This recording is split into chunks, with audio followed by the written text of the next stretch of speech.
Heading दे दें determination. तो ये इक्विलिब्रियम दिखाने के दो मेथड है। अब वो मेथड कौन कौन से हैं? पहले को बोलते हैं aggregate demand and aggregate supply method, ADAS method कहते हैं। इसे केनेजियन क्रॉस वन भी कहते हैं। और दूसरा है saving investment method, SI method. इसे केनेजियन क्रॉस टू कहते हैं। पहले हम aggregate demand aggregate supply method Keynesian cross one करते हैं। अच्छा जी, हेडिंग दे केनेजियन क्रॉस वन। इसमें सबसे पहले एग्रीगेट डिमांड आ जाती है। एग्रीगेट डिमांड बेसिकली कॉम्बिनेशन है दो चीजों का, AD इक्वल है C plus I।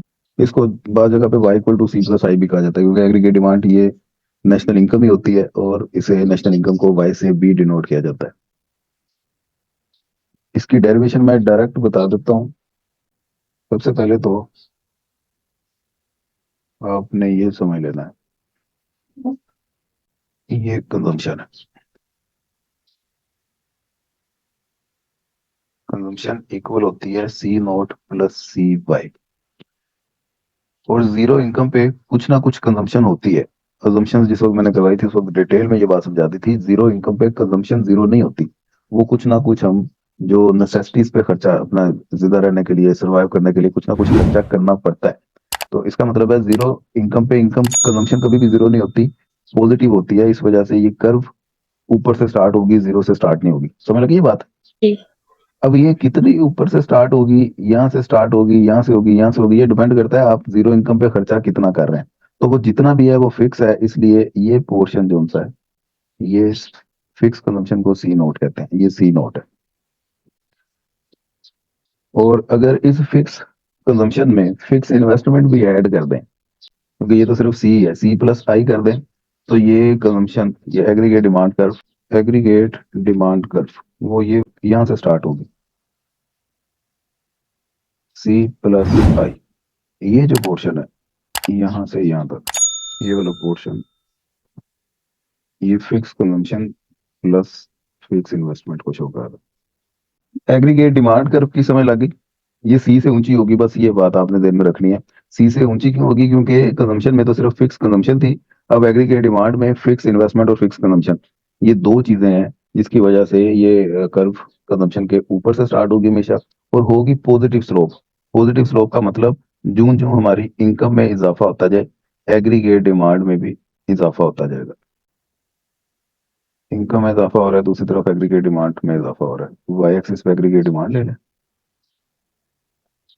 X axis पे इनकम ले लें। ओके हो गया जी। अब ये आपने सिर्फ ये सारा कुछ समझाने के लिए आपको मैंने बताया, एग्जाम में जब आपने करना है आपने सिर्फ ये एग्रीगेट डिमांड की एक कर्व बना लेनी है, ये वाली।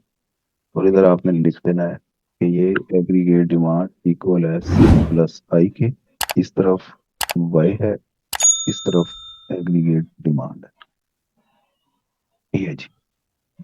तो ये पॉजिटिव स्लोप है और ये पॉजिटिव से साइड से स्टार्ट होगी, जीरो से ऊपर शुरू होगी। और ये देख के आपने समझ जाना है कि डेफिनेटली ये कंजम्पशन से ऊंची है, इसके नीचे कहीं पे कंजम्पशन होगी यहाँ पे।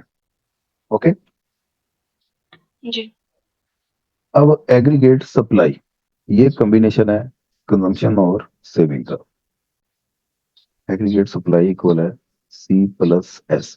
और इसकी कर्व अभी मैं समझाने के लिए आपको बना रहा हूँ, उसके बाद फाइनल कर्व बनाऊंगा। ये देखें कंजम्पशन की, अभी आपको मैंने बताया कि ये जीरो के ऊपर से स्टार्ट होती है,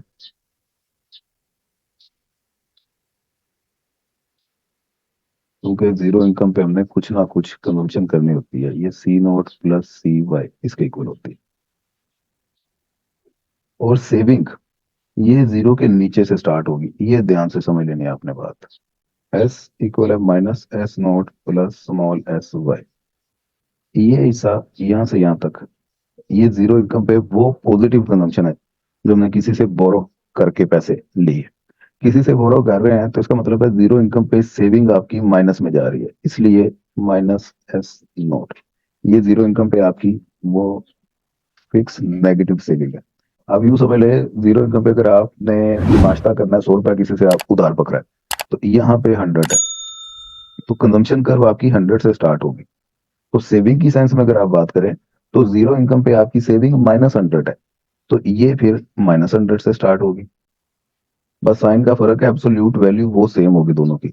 और जिस वक्त हम एग्रीगेट सप्लाई की बात करें, इस तरफ वाई लेंगे, इस तरफ एग्रीगेट सप्लाई लेंगे, ये प्लस और माइनस इन दोनों के इफेक्ट कैंसिल आउट हो जाएंगे और एग्रीगेट सप्लाई कर्व जीरो से स्टार्ट होगी। ये तो मेरा ख्याल समझ लग गई होगी सभी को, आसान सी बात है। ऐसे ही है। और है ये पॉजिटिव स्लोप ही, मतलब जूं जूं इनकम में इजाफा होता जाए एग्रीगेट सप्लाई में भी इजाफा होता जाएगा। अब इक्विलिब्रियम या determination of equilibrium level of national income, तो इक्विलिब्रियम तो उसी पॉइंट पे आएगा जहां पे एग्रीगेट डिमांड और एग्रीगेट सप्लाई बराबर होते हैं। तो दोनों वाई एक्सिस पे लें, एग्रीगेट डिमांड भी, एग्रीगेट सप्लाई भी, और नेशनल इनकम हम लेंगे एक्स एक्सिस पे। एग्रीगेट सप्लाई कर्व जीरो से स्टार्ट होती है,